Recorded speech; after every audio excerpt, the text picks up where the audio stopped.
Bismillahirrahmanirrahim. Assalamu alaikum and welcome to day 2 of our Muharram Kids Challenge. Before we begin today's session, I'd like to say a very big well done to all those children who sent in those lovely family trees that you made yesterday. And please keep watching because we will share some of those family trees pictures at the end of today's video. It was also lovely to see your New Year's resolutions that you shared on our blog, and I wish you all the best in meeting those targets this year, inshallah. Now in today's session, we're going to be talking about why Karbala took place. We'll have a look at Imam Hussein alayhi salam's journey to Karbala, and then also briefly talk about what happened when he arrived in Karbala.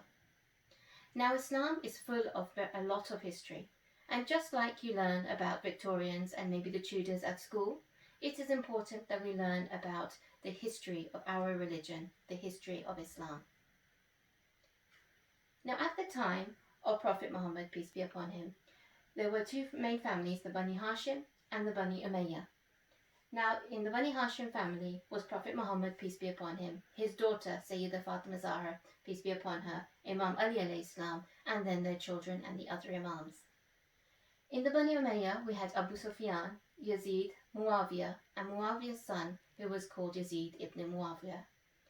Now within history there were lots of times when these families or these tribes had some difficult times with each other because the Bani Umayyah was wanting to have more power and wanted some of their own rules, which the Prophet, peace be upon him, didn't agree with, as other words, did not go with our religion, Islam, the Islam that the Prophet had brought to us and that had been instructed to us through the Holy Quran. So just looking briefly at history, events began even at the time of the Prophet, but after the Prophet passed away, Imam Ali alayhi salam was the chosen leader. He was the first Imam. However, the Muslims and many Muslims at the time disagreed with this, and this caused a lot of friction between the people of the time, Muslims of the time, and this led to a battle called the Battle of Siffin. This battle then ended, and things still did not settle, and in the end, Imam Ali alayhi salam was killed with a poisoned sword in the month of Ramadan. Then our second Imam continued trying to spread the truth and the real Islam. However, he again had some difficult times, and he set up a peace treaty with Muawiyah at the time in order to make things settle and go back to the right path. However, this didn't happen, and when Imam Hussein alayhi salam, the third Imam, became Imam, things were getting much worse, and Islam was changing a lot. Therefore, Imam Hussein had to take some more actions, and this led to the Battle of Karbala. So Imam Hussein alayhi salam, it was in 16 AH, so like we talked about the years last year, it's 16 AH, Imam Hussein alayhi salam was in Medina, his home city. He travelled to the city of Makkah in the month of Dhul Hijjah to perform the pilgrimage of Hajj. However, while he was there, he was informed that Yazid wanted to come and kill him because he was not willing, because Imam Hussein alayhi salam was not willing to follow the rules and the laws that Yazid wanted to set. Now, upon hearing this, Imam Hussein alayhi salam immediately planned to leave Makkah, then the Kaaba, because he didn't want there to be any bloodshed in this holy city.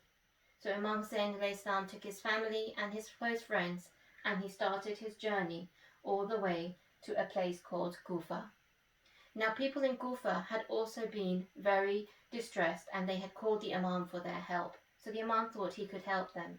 However, along the journey, on his way around here, the commander of Yazid's army, a person called Hur, stopped the Imam and his family and friends and told them that they were not allowed to go to Kufa, and diverted them to a place called Karbala. And now this is where the events took place between the 1st and the 10th of Muharram. So we will now have a short story from our storybook, and we will continue to talk today about the 2nd of Muharram. So on the 2nd day of Muharram, Hussein's caravan reached Karbala. Thousands of Yazid's soldiers were already there. A small tribe that was living in Karbala gathered around Imam Hussein. Imam Hussein alayhi salam inquired about the price of the land in Karbala. He then bought the entire land. Then Imam spoke to the people, and he made two requests. He said, "Firstly, I request that the people of this land bury the family and friends of the Imam once they have been killed." He then turned to everyone who had gathered around and spoke again. He said, "My second request to you all is to look after the people who come to visit you and our graves after our death. They will be my guests, so please look after them and feed them for 3 days." Imam then ordered that the tents be pitched by the river. It was very hot in Karbala, and the supply of water was absolutely essential for survival.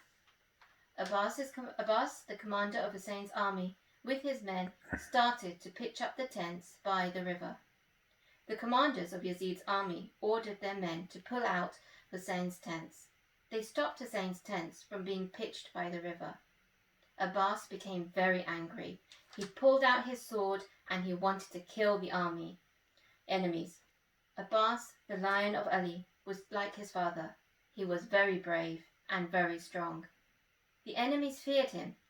If he wanted the tents to be pitched by the river, then Yazid's men, even though in thousands, would not be able to stop him.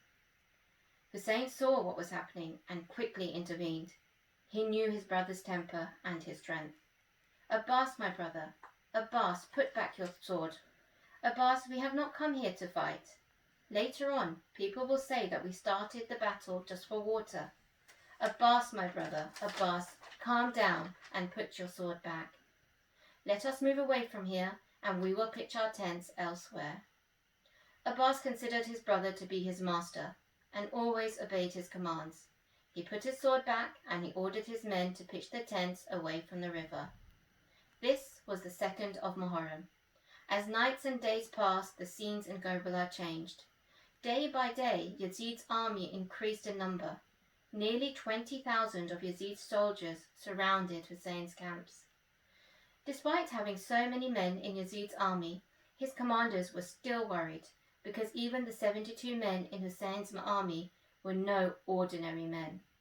They were brave, they were faithful, and they did not fear death.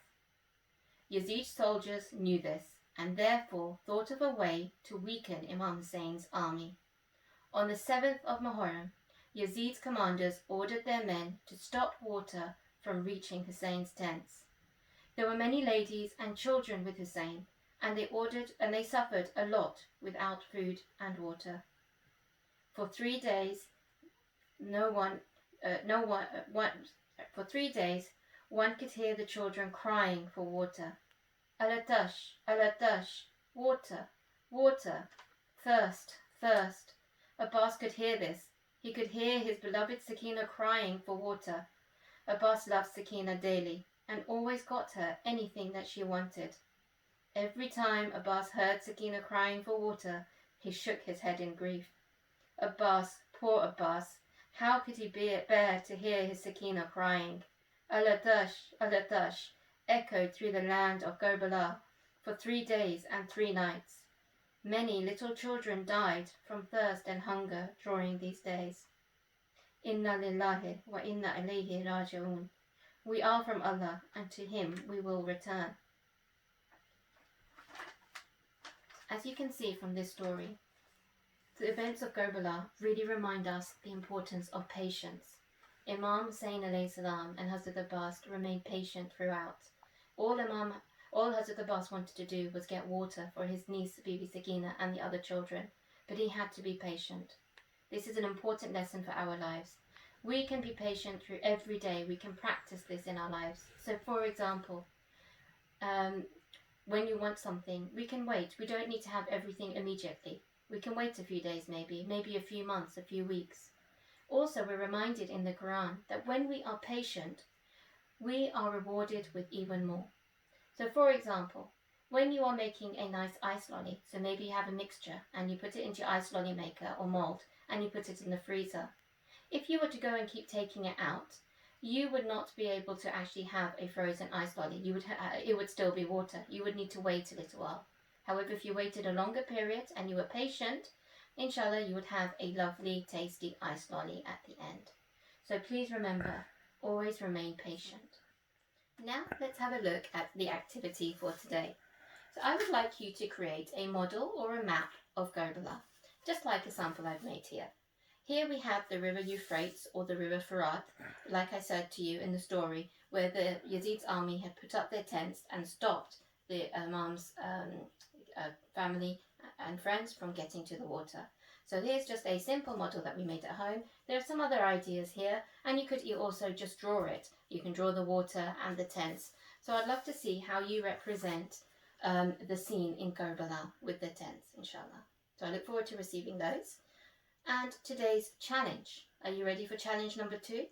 Let's have a look at what our challenge is today. So, your second challenge is, today I would like you to use water wisely. So you have to spend your day thinking about how you use water in your house. I was just thinking the other day when I was reading the story, how important water is and how we take water for advantage. We don't even think that we're pouring a glass of water or turning on the tap. And sometimes we turn up on the tap and we might even forget or start talking to someone and waste all that water. Water is very important. It's a blessing from Allah and we should always thank Him for it. So spend today thinking about how much water you use and then monitoring if you're wasting any water, and maybe you can make some recommendations to your parents about how you can save some water in your houses. Excellent. So I look forward to hearing from you about how you get on with your activity and your challenge. And inshallah, we will see you tomorrow. Assalamu alaikum. لبيك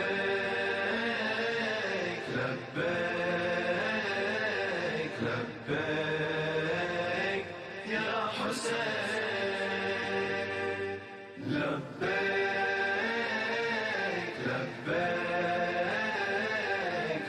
لبيك يا حسين. We have arrived in Karbala. We have arrived in Karbala. لبيك يا حسين لبيك يا حسين. We have arrived in Karbala. We have arrived in Karbala. لبيك يا حسين لبيك يا حسين. All my people I have left, from my city I have fled. Tears in my eyes, hand on chest. Oh, your place is sanctuary, in your land is sanctity. Heaven on earth I can perceive, for you the heavens do call. At your gate